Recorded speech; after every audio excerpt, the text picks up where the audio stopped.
আমরা একটা রাক্ষস রাজ্যে ছিলাম এবং মৃত্যু উপত্যকায় পরিণত হয়েছিল আমাদের এই প্রিয় মাতৃভূমি।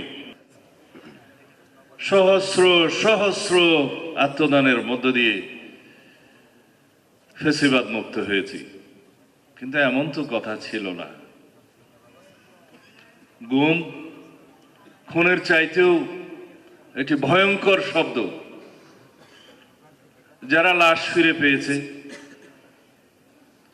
তাদের অনেকের হাতে আছে হাত কড়া, হাত বাঁধা, পিছন মোড়া। তারপরেও অনেকেই বক্তব্য দিয়েছে, চট্টগ্রামের নরুর সে বিধবা স্ত্রী, যে আমরা অন্তত জানাজা দিতে পেরেছি স্বামীর। কিন্তু যারা আজও ফিরেনি তাদের মা বাবা, স্ত্রী, পুত্র, কন্যা, তারা কি করবে?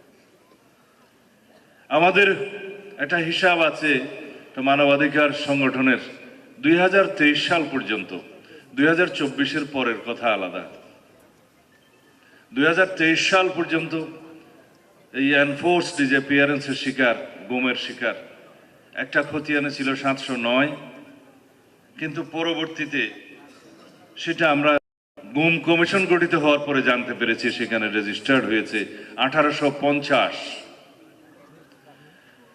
যার মধ্যে 350 জনেরটা তদন্তাধীন আছে, এখনো পর্যন্ত তারা ফিরেনি।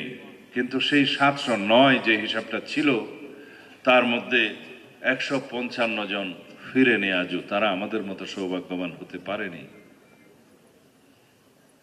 বিচার বহির্ভূত হত্যাকাণ্ডের শিকার সেই সংগঠনের মতো 2693 জন 2023 সাল পর্যন্ত, কিন্তু সেটা পরবর্তীতে 3000 অতিক্রম করেছে।